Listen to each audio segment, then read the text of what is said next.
Boom! There it is, ladies and gentlemen.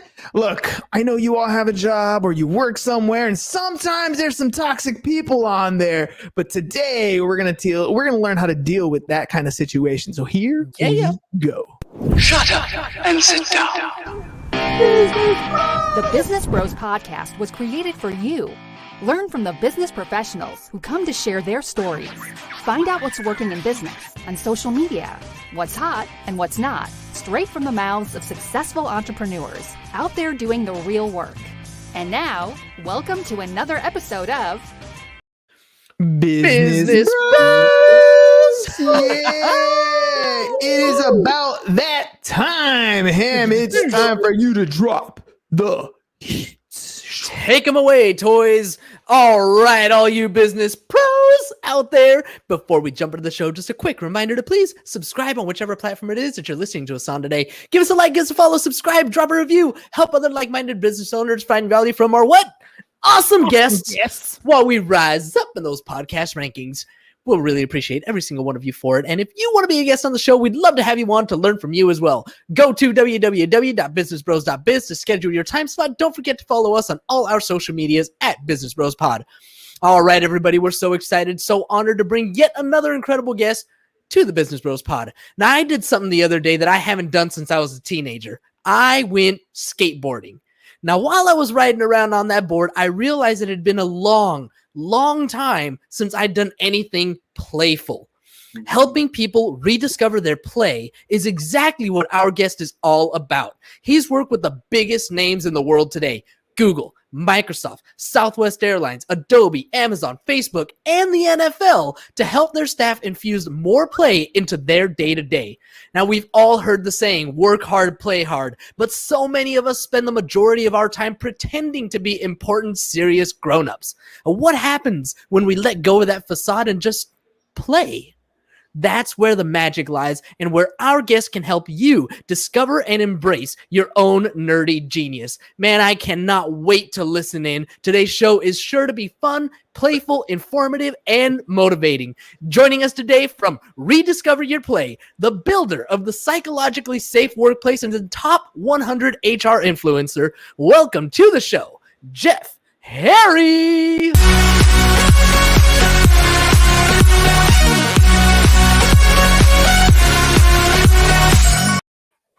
All right, if you came to party, you came to the right spot today. Jeff, welcome to the program, man. How do you feel about being on the show? It's only like 2 minutes in. Oh, this is dope, dude. I've been on a lot of podcasts, but never been presented like that with the theme music. Let's go,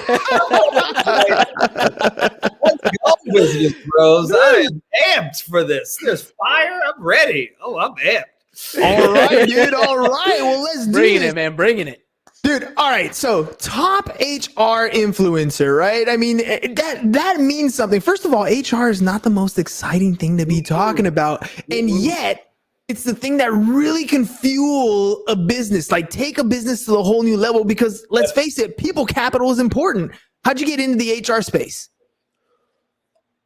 I'll give you the short version. The short Batman origin story is, you remember the movie Big with Tom Hanks? Mm-hmm. So I saw that movie when I was a kid, and I started writing toy companies back in 3rd grade, and I just kept writing them until basically I got into the toy industry 20 years later. I don't know if you've ever gotten exactly what you wanted and been so disappointed, but that's exactly what happened to me. No toys, no fun, no high fives. I left the toy industry, found an organization that was teaching kids engineering with Lego, basically playing for a living.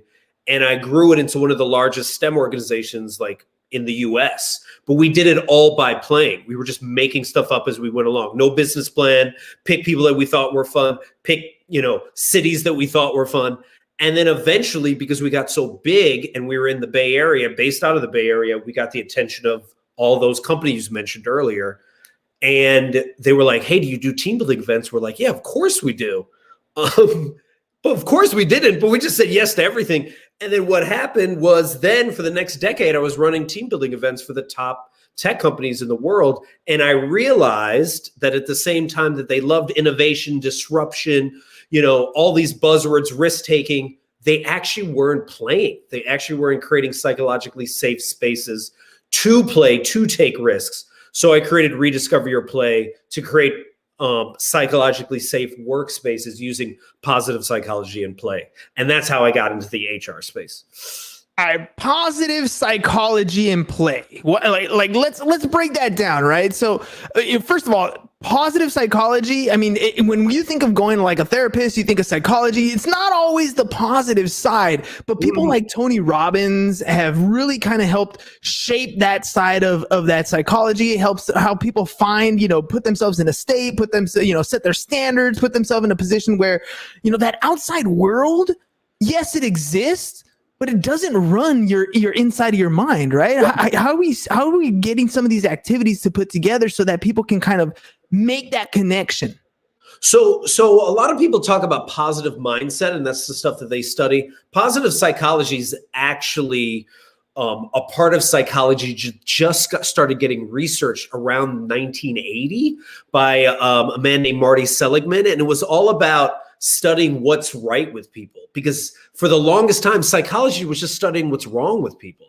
So positive psychology was like, other people matter, and how do we double down on your strengths? And that's really what I'm focusing on a lot of times, is like, why don't we stop criticizing ourselves? Why don't we stop being mean to ourselves? Why don't we stop, thinking that we're not enough, and instead be like, what am I really good at? Let me double down on that, and let me see how that might have a ripple effect on all of the other work that I do. So, real quick, clean your nose. But so when we're talking about making an impact, there's companies like Google, for example, who really revolutionized the way like an organization is operates, right? It's not so much of the clock in, the clock out. It's very project based. There's I'm reading a book right now called Z Economy, and it's talking about how the Generation Z is coming to the marketplace here very, very soon. And they think and operate completely different than the rest of us have, because they've just experienced life in a different way. Ain't no thing like me except me. Yeah, right. So how are we considering what's coming into the marketplace and then kind of pairing that with what's already there? Because there's a lot of people who've been in a business and they've operated, this is the way I do things, this is how I do business, but the world's changing a little bit, right? Yeah, well, it's not just changing a little bit. The new normal, if you're not bringing shared humanity into the new normal, if you're not bringing compassion, into the new normal, you're basically going to be obsolete. Stephen Johnson talks a lot about how the future is where people are having the most fun, right? Where are people having the most fun right now? TikTok, Clubhouse, Disney Plus, Hulu. Why were they so successful during 2020? Because they were adaptable, they were flexible, they were resilient, they were willing to play. And if you are trying to do pre-pandemic work in a post-pandemic world by being like, hey, let's get back to work, everybody, and we're going to do these things the same way we always did, and we're not going to have compassion and empathy for our staff, your staff's going to leave. Like, that's just a given, because Gen Zers just are not going to tolerate that standard 9 to 5 anymore with the micromanager. Like, that is done, in my opinion. Dude, there's also the idea of getting work done though, right? So you have older generations that are like, bro, this is how we do things. You show up, you clock in, you do the work, you go home, you get paid. So how do we kind of mesh the two? Like, what can we do in an environment so that both are, the biggest problem that I know that people have is understanding the other side. Right? Yeah. Understand and having that empathetic point of view. So how do we get them to come together so that they can see that point of view? So what I would recommend to team leaders right now is I would ask them, do you know your staff's flow work? And what I mean by that is, do you know the work that your staff does where they forget about time? It's their red thread work. It's their zone of genius work. Gay Hendricks talks a lot about this all the time. There's zone of incompetence, things you suck at. Zone of competence, things like you're average at. Zone of excellence. This is where a lot of people get paid to do things that they're like really good at, but they don't really care to do it. But zone of genius is the work where you forget about time.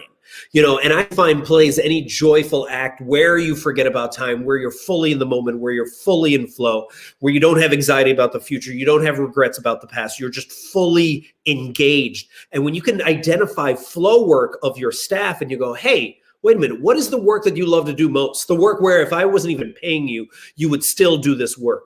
Oh, you love connecting with clients, you love connecting with your colleagues and collaborating on projects. What percentage of time do you currently do that work? Only 10% of your time? How can we increase that to 20%, which is like, just a couple more hours? Because studies have found that if you get your staff to do more of their flow work, they're productive in all of their other work. Higher morale, boosted productivity, lower turnover.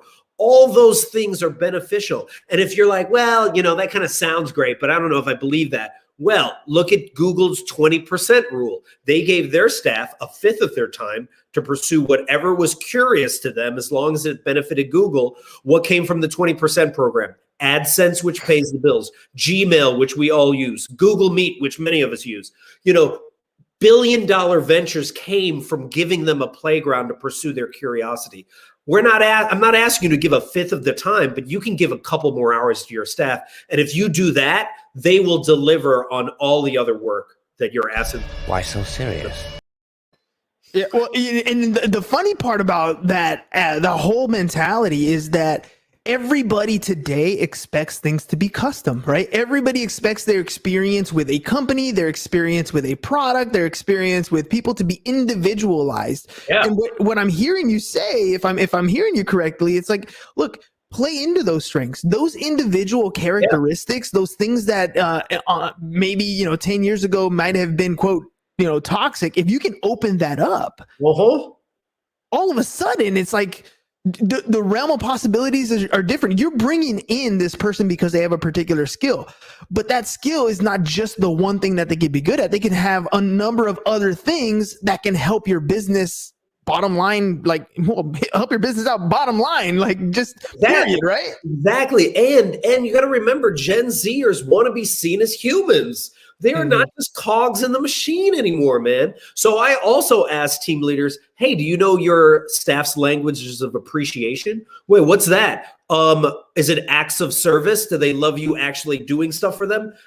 Let them take off Friday or a little bit of Friday, like once in a while. Is it gifts? Okay, great. They love bonuses. They love money. Awesome. Take that same bonus they have, spread it out over the entire year, and give it whenever they do something that's pretty good. Then that is another way, and that motivates them. Or do they like quality time? Take them out to lunch every 2 weeks. And heck, if you can't do that because remote, just connect with them every 2 weeks, just one-on-one. These are small ways in which you can actually start to invest in your staff. And when they see that you're investing in them, they're more likely to invest in the organization. But if you choose not to do this, they're just going to mail it in until they look for their next job. I gave it a 10. A 10. That's right. And you know what? Us old guys, we used to call that buy-in, Jeff. We used to call it buy-in, right? Isn't that really what we're talking about here? How do you get people to come aboard, right? How do you get quality people to come aboard and then get them to believe and see the vision that you have, right, for your particular company? Yeah. And no, I mean, Sal just said something. Yeah, exactly. Taking them out to drinks, that is an act of service. That is something, you take them out to dinner, you recognize, I forgot about the other one, words of affirmation. If you as a staffer, as a leader, are recognizing one of your staff, not only just within your team, but within the department, so that maybe later on they could get promoted to go to another team, and you're looking out for them in a longer, looking out for their back, right? That is going to have an exponential amount of reward from that, because it'd be like, Hernan's got my back. I'm more likely now to put in 110% because I know about that. I remember once we were working with somebody and he got the job of his dreams at the company that he wanted. Went there, started working for them, and was just like, nah, this is not it. I actually like working for you more because you have my back. So like, again, we forget it's human to human connection. And if 2020 taught us anything, you need to show up with shared humanity and shared compassion, because, you know, the old cog in the machine strategy is it's just done. It's just obsolete. You're going to become the next Blockbuster if you're going to be rolling in with that attitude.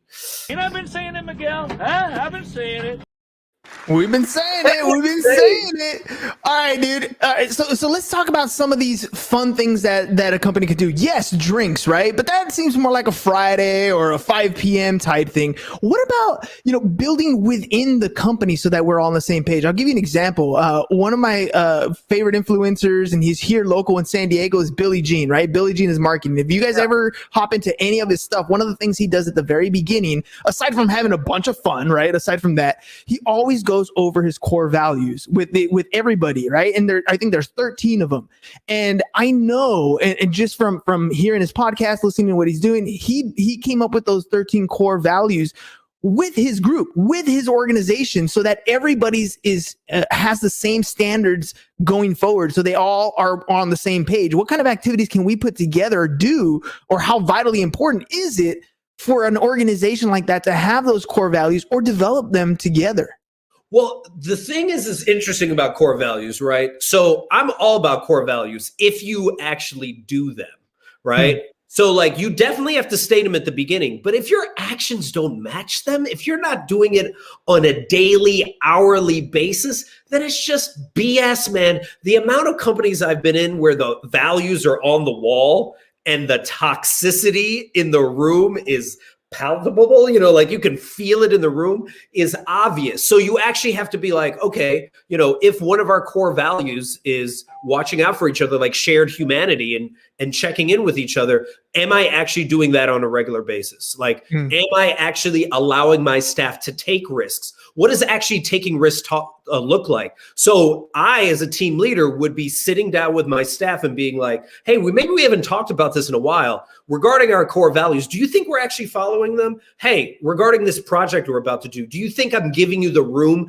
to actually take risks and fail? Because I know a lot of times I say that I do, but I actually want to fulfill it. I actually want to show up and prove it through my actions. So is that actually happening? And when you're willing to ask that, when you're willing to ask questions like, hey, what is something that you are scared to actually share with me? And they're willing to actually tell you, that's when you've created a psychologically safe space where you can build together. But if you're not even comfortable asking those questions, then you're not there yet. Then you, instead of talking more about the values, you need to actually show them through your actions. What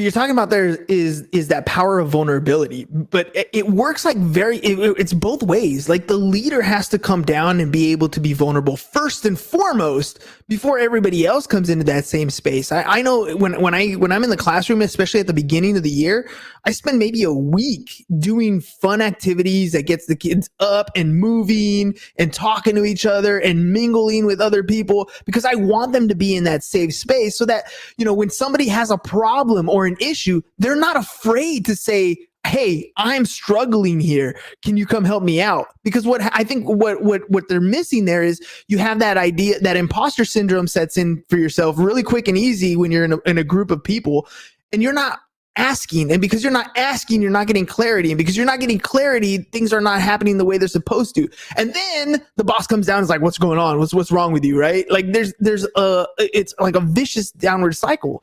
Right? So, you know, when you're bringing on an employee, or when you're bringing somebody on, what can we do to help open up that vulnerability space? Well, what are some of the strategies or tactics that you have to kind of open those things up so that we build that safe space? So I think first off, you can't force fun, right? So you can't be like, hey, let's do some team building, because if you're like, I hate Chad, I hate, you know, and now you're going to put me in a room with Chad and I have to escape the room with him. No, that's not going to work. So let's not do forced fun. You know, I'm all about that. So, but I think what you can do when you're bringing a new staffer on is not only like going over the values with them, right? But then actually showing what that actually looks like. And then and showing that through your actions, and then having staff actually also be doing that as well. Everyone has to be actually fulfilling the prophecy of what these, you know, like, are people having difficult conversations? Are people addressing when someone like Chad exists? Like, the problem with when an employee shows up is they show up, or a new employee, they show up and they're like, oh man, everyone's really nice here. And then all of a sudden they notice that there's this one toxic person and that person's being super mean and no one's saying anything. Oh, I guess that's the culture now. So it's like, actually addressing the unsaid rules, right? And going to that employee within a week or within a month and being like, hey, I wanted to know, do you notice if there are any unsaid rules or unsaid, culture? Like, how would you describe our culture? And that's also interesting to ask the people that have been here for a while. How would you describe our culture currently? And what do you wish you could have actually changed from our culture? So when we talk about vulnerability, it's not vulnerability like the leader being like, whoa, I don't know what I'm doing, because I've seen that vulnerability. That doesn't work. That just like you're making it all about you. Vulnerability is being like, hey, I'm willing to have this conversation where you might tell me as a leader, I'm wrong. And then I, as a leader, have to be like, okay, what am I willing to change? And if I listen to you and you complain a lot, and then I go, oh yeah, that's really important, and then I don't do anything about it, that is the culture. You have just set the tone for culture. But if you are actually, telling me what I need to do, and then you start to see me change my strategies over the next month, then it's like, okay, this is the actual culture. This is a culture of improvement. This is not a culture of perfection, but this is a culture of experimentation, play, and curiosity. Let's talk a little on words here, right? Because lately there's a lot of people who get quote unquote offended, right? On a lot of different issues, topics, or whatever the case may be. In the workplace, there's also things that you might have to say that are not necessarily criticizing the individual. Maybe it's criticizing the task or critiquing the task. And there's also times when you need to write up employees for things that they've done better differently. How do we kind of tiptoe on that whole idea of I'm offended to avoid legality issues, other HR issues, but still have that firm foot on like, look, these are the things that were supposed to get done. They didn't get done, or they didn't meet the standard that we had set, and document those things to maintain that proper professional thing in the office. So when you're having a difficult conversation, what you have to be aware of is you are not, and you're trying to address an issue, you are not attacking the person's character. You are addressing the behavior and the impact that it's having. So you have to be very clear about that from the beginning. Also, when you go into a conversation, you have to be going into the conversation either deciding to do one of the things. Am I here to be right? Or am I here to understand? And I'm here to like build understanding, right? So, if you go in there and you go, listen, Hernan, you suck at all these things, that's attacking that person's character. But if I'm like, Hernan, these things didn't get done. And when these things don't get done, this is the impact that's having. This is affecting our bottom line. And now we might even need to let go of Sally because of this. Do you realize what is happening when you do this? So when you're addressing it that way, now the other way of also addressing it is to speak to them and be like, this is the conflicts here, and we're working together to address the conflict. Right? I think a lot of times we're like, you're the conflict, you're the issue, you're the problem, and you need to fix it. No, we need to fix it. So what do I need to do to support you to change your behavior? Because a lot of times also we deny people's experience. That's one of the worst things we can do. We deny their experience. And let's say maybe at their last job, they were told that the best way in which to get things done was to be super mean and really toxic. So they're bringing their historical work trauma into this job. And when you tell them, hey, you don't have to be that way anymore, they may not believe you. So you can't deny that experience and be like, hey, you need to stop doing that. We not only do we not tolerate that there, but we actually want you to be your actual self here. You actually have to follow through with it. So, again, you have to make sure that your actions match your words. I think so much of the time we don't do that. And on top of it, we also have to 10%, 10% of communication is words. We focus so much on the words, but we don't focus on the tone. We don't focus on the body language. We don't focus on the actions after. I say this all the time. When meetings are done and people are like, hey, how was that a good meeting? I always say, we'll see. We'll see by people's actions. Like, because it's not the thing didn't happen there. The strategy session happened there, right? But now we have to actually implement it. And are we going to be implementing it over the next month? All right. Now, you mentioned, the inflection of your voice. You talked about the animations. You talk about your body position. All these things are communicating things to your staff. And I was looking at your website. I mean, just watching the little video clips that you have there on speaking to people, you can tell you're having fun. And you're also wearing the bow tie. So, anybody who's wearing a bow tie has got to be having some fun. So tell me a little bit about what the bow tie represents and why you wear it. And what is it that you come into when you go into a public speaking engagement? What is it? How do you get your mind in a position where you're ready to go?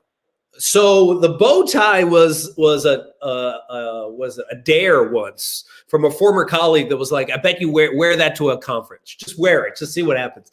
And when I wore it to the conference, I had such a better time because, I believe people are already playing. What they're doing is they're playing a role that they hate, right? Or a role that they just pretend like, I am a professional. I'm a senior manager of blah, blah, blah. I'm important. So I wore this bow tie just to remind myself, don't take yourself so seriously, dude. It's a Lego bow tie. And when I wore that, it gave permission for all the nerds to come out, man. All my nerd people. You know how many conversations I had about like Justice League, Marvel Universe, Cobra Kai, Game of Thrones at the time, right? Just like people that did not feel. Yes, exactly. Justice, by the way, 4-hour Justice League, so. No spoiler, ladies. No spoilers. Let me just get that in there. Let me just get a review in there. But yeah, so it reminds me not to take myself so seriously. And also when I'm going out on stage and speaking, right, or running a workshop, that I remind myself, this is not about me. It's like the reason why we are so nervous when we go on stage and speak is because we're thinking about us. We're thinking, what are people going to think of us? Blah, blah, blah, blah. No, all you are is a messenger for that powerful statement or that meaning. Like I'm a messenger to be like, yo, we need to be playing more at work. Like, that's what I believe. That's why when people are like, bring me on your podcast, they're like, what are you selling? I'm not selling anything. What I'm talking about, I want to make sure I'm speaking to as many people to be like, play is the answer to many things at work if you can create the psychologically safe space to do it. So when I'm showing up from that standpoint, then I'm not as nervous because I'm like, I'm just delivering this message. And if people like it, great. If they don't, whatever, it's not for them. But I think when we make it so much about ourselves, and even when we're having conversations, when we make it so much about ourselves, that's when our ego, that's when perfection comes in. That's when we're worried about failing. That's when we're just worried about looking stupid. And then we're not in a place where we can actually build understanding and have shared humanity. Amen, dude. I mean, you're absolutely right. Work has to be fun. I remember my very first job, I was at Wells Fargo, and we used to work in a cash vault. So it wasn't dealing with customers or anything, but I would walk around and be doing all kinds of cool stuff in the office. And our job allowed us to put some music on. So I would have my headphones on and dude, I am rocking out. Like I am in my own zone, in my own world, having a blast. And even though we were there for a little while, like it was, a good time. I loved going to work, right? It made all the difference in the world. I want to be able to bring that into the office. I want to be able to give people that excitement, give them that open door feeling. If people wanted to reach out and work with you to kind of get their ideas out, like how can I make that happen? What's the best way for people to get a hold of you and talk to you? Sure. So they simply need to go to rediscoveryourplay.com, click on the Let's Play button, and we can figure out how we can actually infuse more play into your workplace. And more importantly, build a psychologically safe space where your staff can actually show up as their real self at work. And when they actually can show up and not just you tell them show up authentically, but actually deliver on that, then all of a sudden you're going to see a different side of your staff, and you're just going to be killing it. It's going to be such a more enjoyable, powerful place to work. All right, last thing here. How has COVID affected what you've been doing? We've went from everybody in the office all the time, 9 to 5, to kind of everybody at home in their safe spaces, oftentimes in their jammas or sweats or whatever, business on top, chilling on the bottom. Like, how has that affected the dynamics and some of the things that happen in HR services and inside the organizations? Well, what's interesting is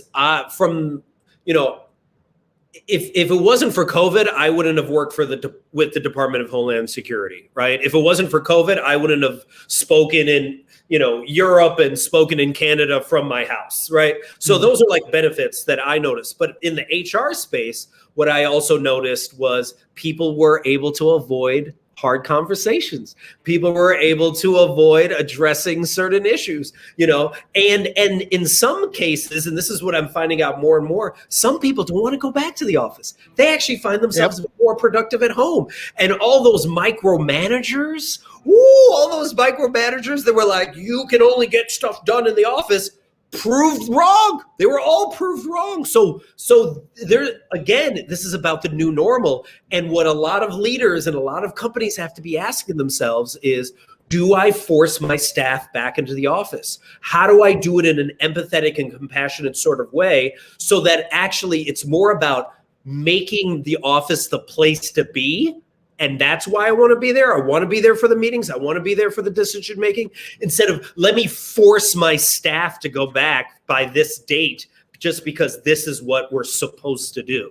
Because again, this is about shared humanity. This is about coming from a place of understanding and really focusing on what drives my staff. I know it sounds like a lot more work, but it's better to do that work than to have your staff bounce because they're like, it's just not fun working here anymore. I'm out.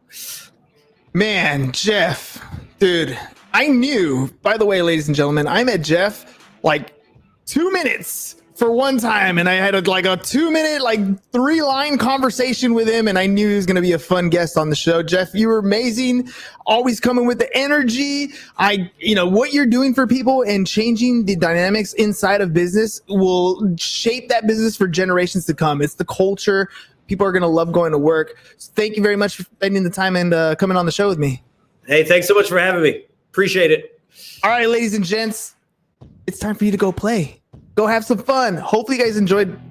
I got a new toy, so I've been playing with some sound. You guys got a little bit of beat going, claps. Either way, we'll see you again mañana. Peace out, y'all.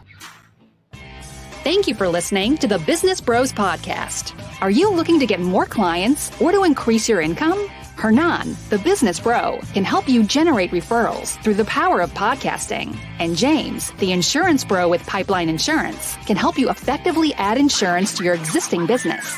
If you are ready to create wealth today and generational wealth for tomorrow, email businessbros@csfirst.com to schedule a free consultation or join the Business Bros Network, www.businessbros.biz.